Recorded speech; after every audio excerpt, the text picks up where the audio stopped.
memories come back, Layla? No, sorry. To be honest, nothing about this experience feels familiar. Besides, my focus is the stars, so I don't spend a lot of time exploring ancient ruins. Guess that makes us the senior researchers in this scenario. Stick close, alright, Layla? Okay. Wow, what a tall ceiling. Yeah, but for such a big place, it's so empty. Like no one ever lived here. Sure must have been boring to live in ancient times, staring at ceilings all day. Now that you mention it, I've heard some people used to draw star maps on their vaulted ceilings. Some might even make them transparent to better observe the movement of the stars. It sounds so nice. Stargazing from the comfort of your own home. Wait a second. I think I see something up there. Huh? How is Paimon supposed to do that? Oh, right. Flying. Duh. Alright, sit tight, everyone! Adventurer Paimon will be right back!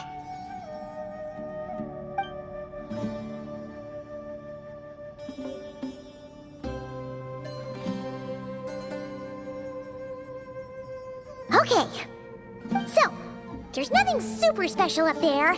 Just a couple of shelves, tables, jars, and scrolls. And a whole bunch of dust, dirt, and sand. You really want to search through all that stuff?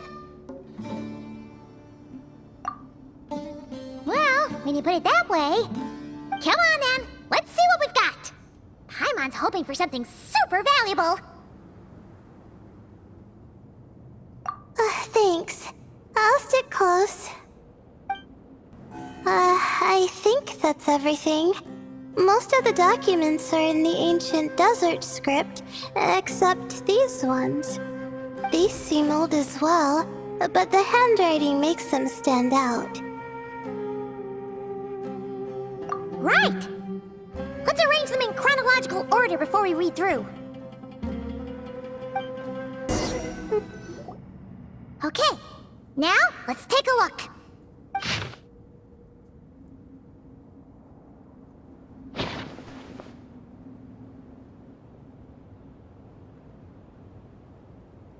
Maybe this person fell in by accident, like Mr. Jur and me.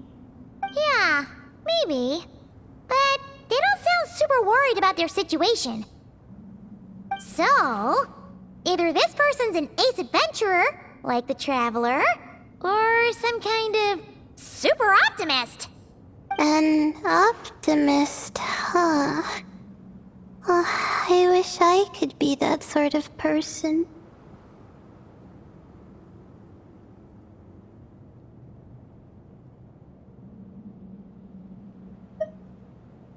That's right!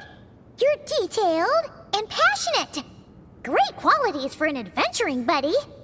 This optimist seems super obsessed with exploring every corner of this place. That could have gotten them in big trouble for all we know.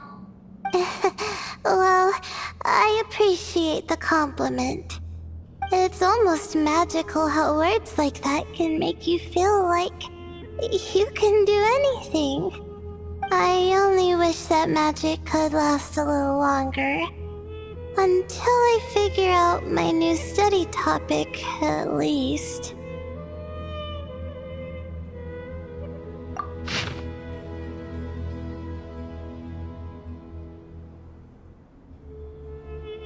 Oh, looks like you were spot on, Paimon.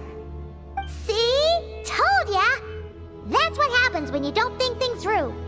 And all this talk about seniors and juniors, he was a student just like you, Layla. Whew, he sure talks a big talk for a student, though. You'd think he was some kind of old scholar instead. Huh. What is it? Did Paimon say something wrong? No, not at all. I was just thinking, and this might sound rude, but the way this person speaks is just so... you noticed too. I mean, it's good that he helped treat his companion's wound, but it didn't seem like it was out of kindness. More like he was looking out for his own self-interest, or thought he could get something out of it. I don't know. Maybe I'm reading too much into it.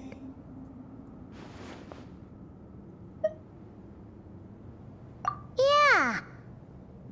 If you're both in this dangerous situation together, wouldn't you mention them at least once? If it were Paimon, she would write down the name of every single person she was with. No one would be able to get away. Actually, I find Paimon's approach quite sensible. It makes sense from a safety perspective, too. That way, if anyone came to the rescue, the notes would be able to tell them everything they needed to know. Whoa! That's genius-level thinking! Well, I learned that from Madame Farazan, actually. I'm not speaking from personal experience or anything.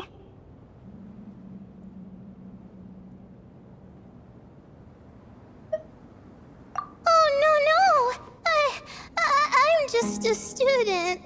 It's fine! You taught us something, so you're our teacher. Simple as that. Anyway, from the looks of things, the student who left these notes behind was pretty weird. Let's keep reading.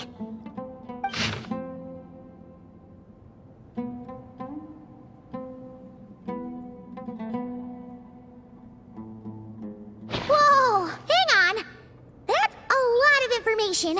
Paimon needs a moment to take this in. The Ibis King. So... did this person actually meet the Ibis King here? Sorry. Who? Jeez, not again! Stop teasing her, Traveler! You know she was asking about Nefer. Anyway, Nefer's, a friend of ours. And she's mentioned the Ibis King before, but not in much detail.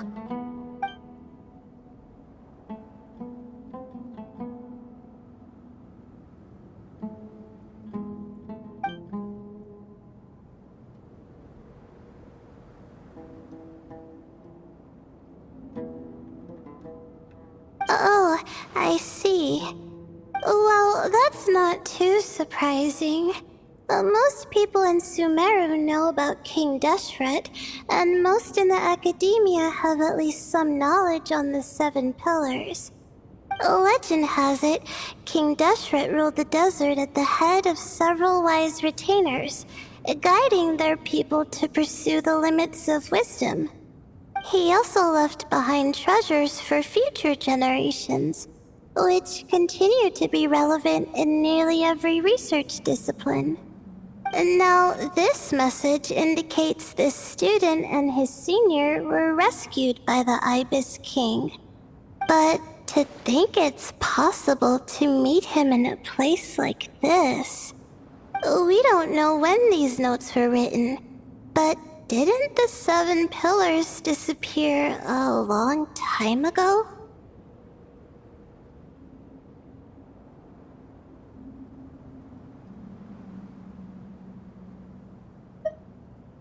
Yeah, the notes made it sound like his powers were restricted.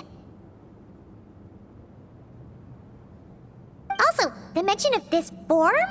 What is that supposed to mean? I'm not sure. Let's keep reading.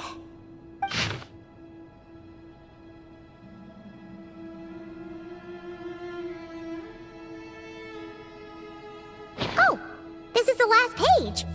There's even a signature at the end. Well, sounds like they made it out. Guess it was a happy ending after all. right. But it says, the Ibis King cannot be trusted. Huh. Our friend said something similar. That the Ibis King was a liar. And the notes did make it seem like something wasn't quite right with him. Maybe he wasn't one of the 7 pillars at all, but some kind of con artist.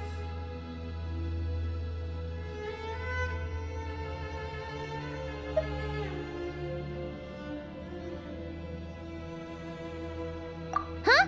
What's that supposed to mean? I think Paimon raises a good point. Let's keep our guard up just in case. Alright, I think that's all the clues around here. How about we...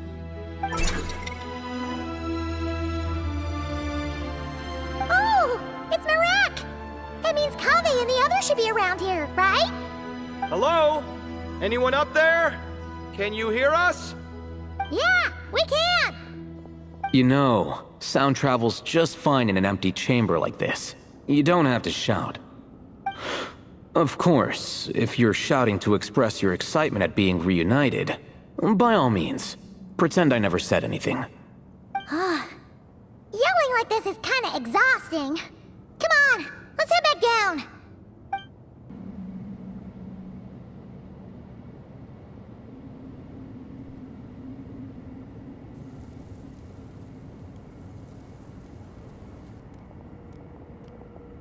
Wow, we all ended up in the same place, huh?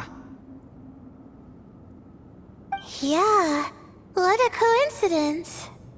Indeed. Or as I like to call it, the chai factor.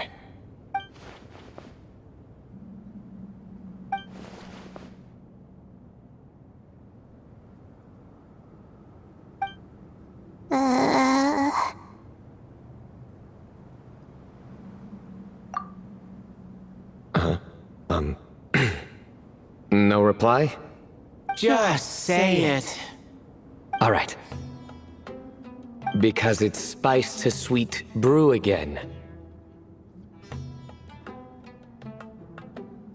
Oh, hey, that's a new version. Wait, what? You've never heard that one?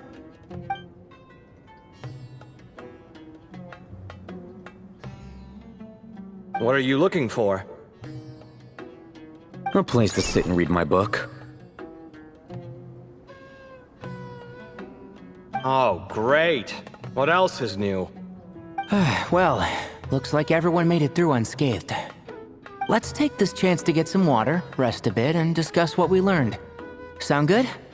Yeah, let's debrief.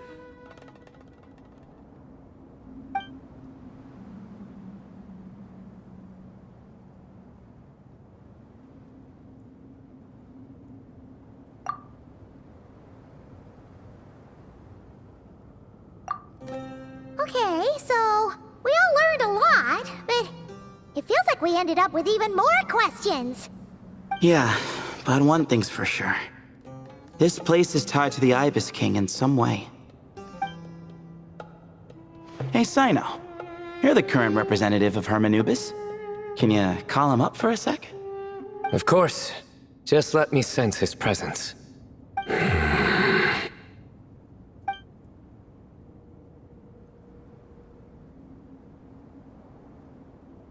Just kidding. I can't sense him at all.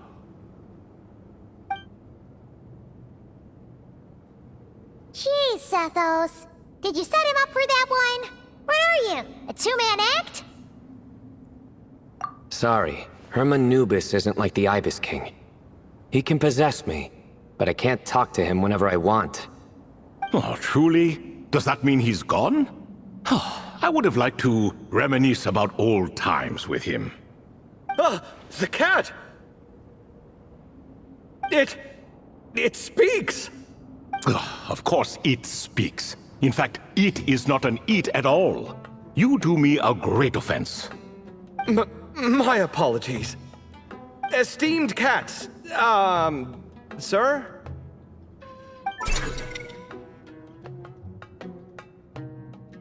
Oh, this little contraption is still here. Contraption? No, this is Marak. Which means you do his assistant a great offense. Huh? Well, I didn't mean... Well, I apologize. I wasn't referring to this Marak, but rather the thing that operates it. King Deshret was quite partial to it. I have forgotten what it was called. It must have had an official name, albeit in the old tongue. Even if I did remember, I would need to translate it into modern language. It's not important. Marak's a fine name. Even better than the original, if you ask me. Who thought of it? And the remodeling, quite well done indeed. This Marak looks much happier in its current form. Oh, and the components should have model numbers written on them. You can look them up if you're curious. This cat talks a lot. Quite the one-sided conversation. Is this what the Ibis King was like? He seems quite eloquent. I wonder if he plays cards. Ha! I knew Marak was a great name. Go me! Let's see, what page was I on again? Should have brought a bookmark. That all went over Paimon's head.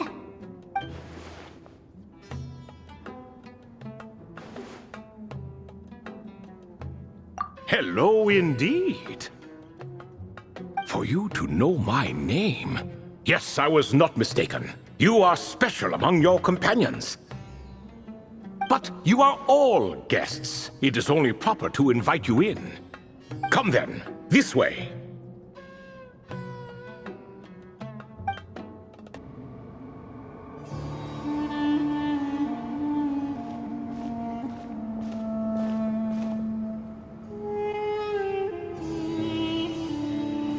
Welcome to my humble abode. Oh, your house sure is spacious, Lord Ibis King. I fear it's not quite what it used to be. In fact, it has long ceased to be my home at all. It belongs to the descendants of the cats I once raised. Such adorable creatures, aren't they? Take the one I'm borrowing here, for instance. A chubby fellow with such lovely fur. Anyway, tradition dictates that a special guest such as yourself be presented with a gift. Alas, it's a first-come, first-served basis, you see. I fear with the passage of time, none are left. What? So the treasure's gone already? Treasure, you say? Not an inaccurate description. Yes, and no. I have the power to grant gifts inaccessible to the masses. The only requirement is answering a question. Not a bad deal, yes?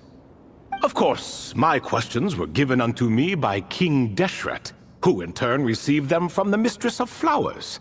There are 3, and no more. What causes our rise and fall? What obliterates love and hate? What determines truth and falsehood? The more he talks, the less Paimon understands. I see. That must mean Gudars and Makaira managed to answer 2 of the 3. Another who understands. Oh, so that's the event those 2 slabs are depicting. Ah, priests and their records. A singular obsession, and quite boring too. After being imprisoned within Aru, I could, on occasion, take the form of a cat to converse with those around me. But I despised speaking to them. No conversational skills whatsoever. Now, humans like you who stumble in here from time to time, you are much more interesting. Hold on, we're getting off topic again. The 3 questions you just mentioned? What are they for, exactly? Ah, that is a story that begins with King Deshret. And we're in for another long one. Nostalgia for the past is common to us all, is it not? And our king, he was such a proud, solemn man in those days. He watched us speak of the present and the future, of the wisdom we possessed or were about to obtain. We were his proud retainers, confident in our belief that, so long as each one of us used our abilities to the fullest, progress was inevitable. Yet, King Deshret's ambition was not destined to be allowed in a closed-off world such as this, so nothing went as planned. In fact, from the beginning, there were signs an outcome of this nature was inevitable, because although there were 7 pillars, one was forever absent.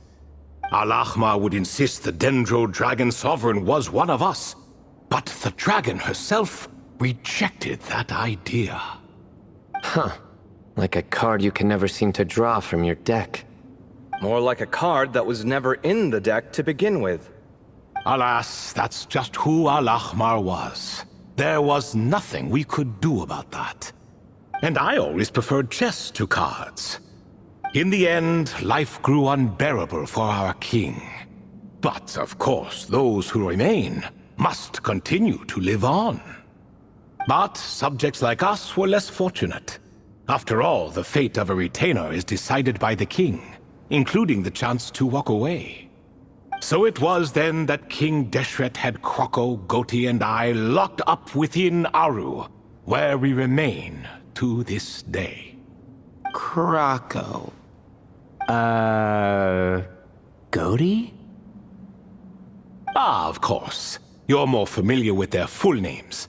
Sobek, the Crocodile King, and Hereshef, the Goat King. And let me tell you, when it comes to chess, Hereshef was a habitual backseat strategist, always spewing nonsense from the sidelines. Well, Sobek was all too quick to take his terrible advice, to the point where I was the one who got accused of cheating.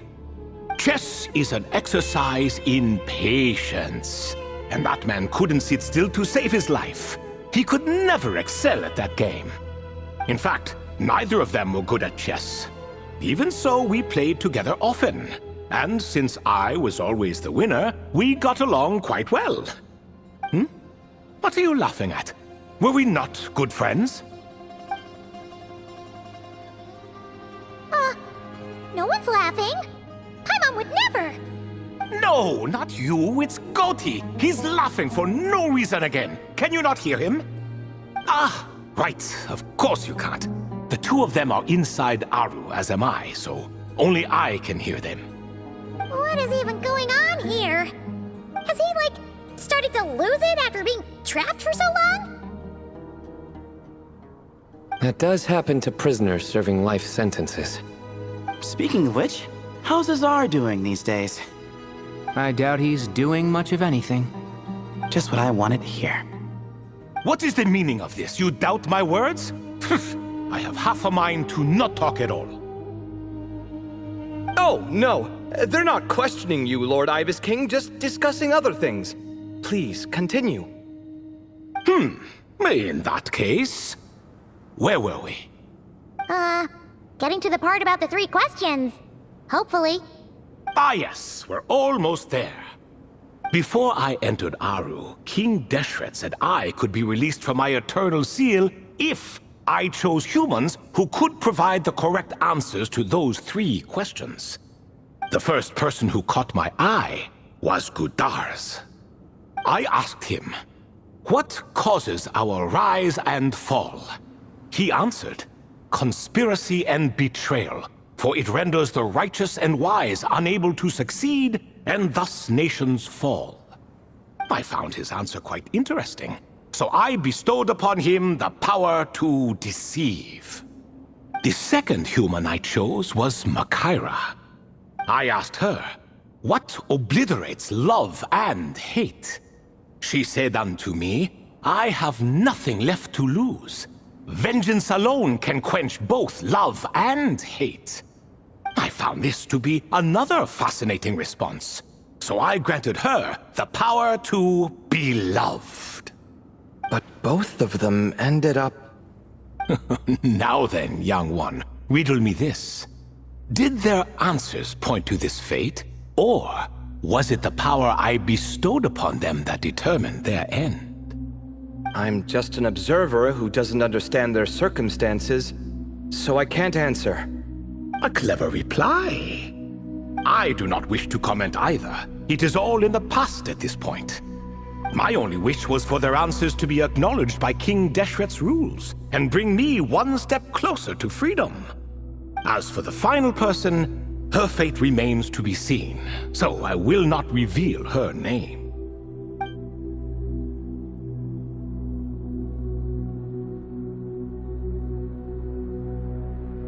I asked her, what determines truth and falsehood? And found her answer quite compelling, so I bestowed upon her a gift to match. As you can see, however, I have not been freed, so it's clear the answer she gave at that time was wrong. But alas, 3 people were chosen and 3 questions were asked. So now all I can do is wait. Wait until her wisdom is in line with the rules set forth by my king. Until she has found the true answer to that question. No wonder there was no third stone slab then. Or perhaps you're just not ready to include her in the story. Though that might be a generous interpretation. Well, it's not merely because her story remains unfinished. As the remaining priests of this place left or passed on, there were none left to record the events that followed. Besides, stone slabs are few and far between in the Great Red Sands. In the sprawling desert, very few things or people even manage to leave a trace. But sometimes I can't help but wonder, if that young man from several centuries ago had been willing to answer my question, would I have left Aru by now? Wait, so there was someone else? Of course, it has been thousands of years after all. All sorts of people have stumbled upon this place, but I only chose the special ones. That young man had such a singular intelligence, though his companion, by contrast, was rather average. The author of those notes we found? The student named Zandik? Ah, yes, I think that was his name. In truth, I was unsure whether I should grant him my third remaining gift. He was, of course, exceedingly clever, but he was also mistrustful and narcissistic in equal measure, and there did not seem to be a line he was unwilling to cross. Too much power could be dangerous in the hands of someone like him, so I found myself rather relieved when he declined my gift. Oh, he turned you down? Did he give a reason? Yes. He said he didn't need it. I still remember the look in his eyes. Nothing stood out per se, and still I could sense contempt and disdain radiating from his gaze. I could not give an exact reason, but on instinct I just knew it would not end well to get close to a man like that. So, I tricked him. Stick close to your companion, I said. Only the descendants of Tuletula can come and go as they please. Leave him behind, and there is no escape for you. So, does that mean his companion wasn't a descendant of Tuletula? Oh no, that part was true. The lie was in the other half. Anyone can enter or exit this place. There are no restrictions.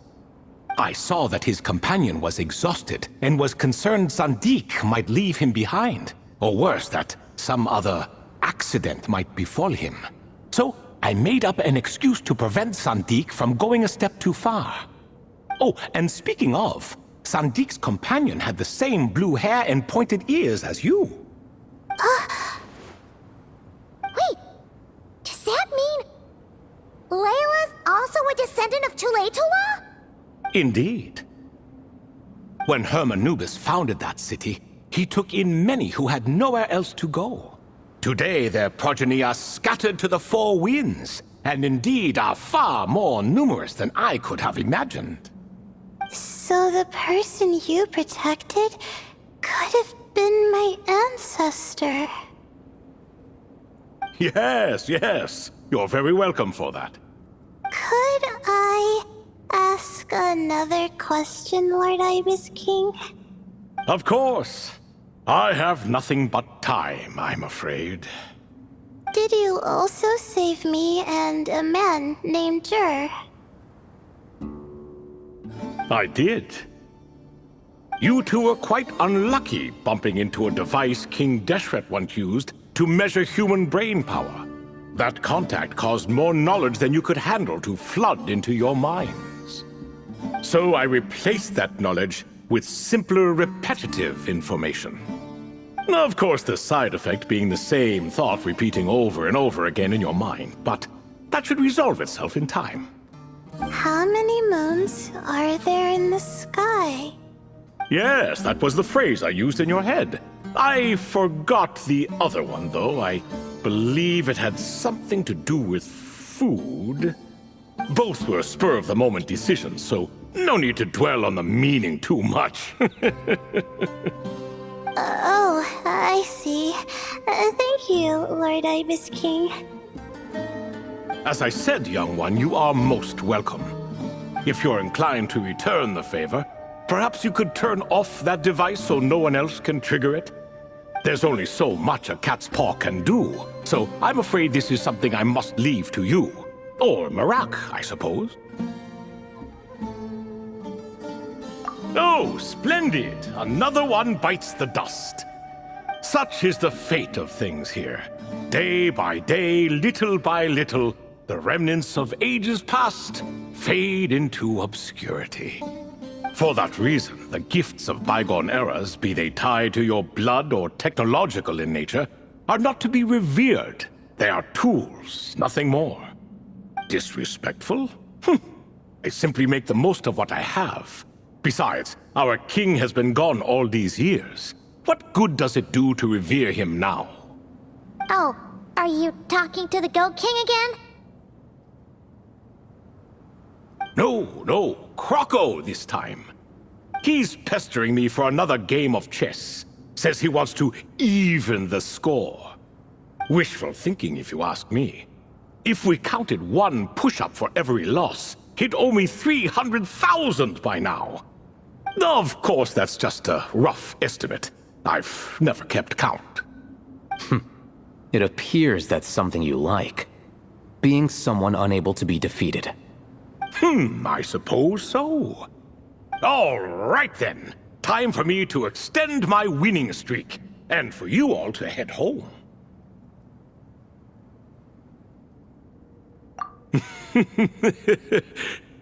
In truth, deep down, I know even the answers to those 3 questions will not change my fate. But that is for me to reckon with. Go on now.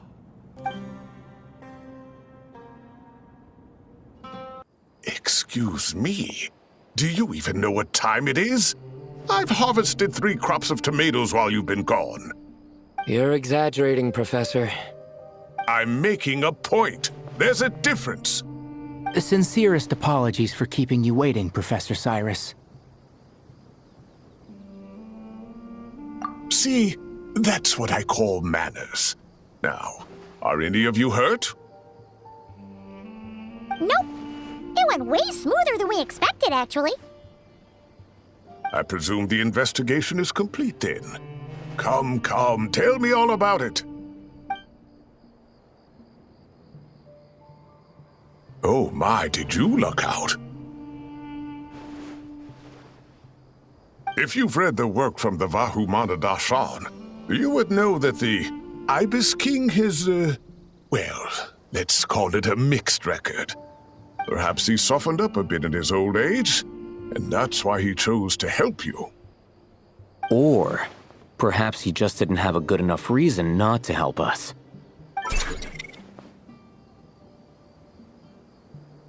See? Marak agrees. How do you even know that's what Marak meant? That could have just been a happy noise. In any case, there's a lot to be happy about. We figured out what happened to Layla and Jer, and there were some unexpected takeaways too. Yeah, I never expected to learn about my ancestry. I've always thought of myself as just an ordinary student. I never would have even considered something like that could be true. Come to think of it, our ancestors might even have been friends at some point. Huh? You're right. Maybe I should take a trip back home to see if I can find any records about that. Oh, I was just throwing that out there. I wouldn't want you to go to the trouble. It's fine. My advisor gave me a break, and I still have a few days left, so... Oh, wait. My study topic. I haven't made any progress at all. No. I need to focus on that instead. Right. Couldn't you help her, Professor? Huh? No, I could never. Me, you say? I'm from the Spatamar Darshan, and I don't think that Nephis or Zahahadi researched the stars. All I have to offer are my homegrown tomatoes. Although I suppose it's not impossible. I can ask a few old friends to recommend some interesting topics. You really don't have to. It sounds like a lot of work. Hardly. A few passing questions while we water the plants? It's no trouble at all. Thank you so much. Of course. Now it's getting late, and you all must be tired. Let's wrap things up here. Some say desert nights are the sun taking mercy on us after the heat of the day. So, let's leave while she still feels merciful.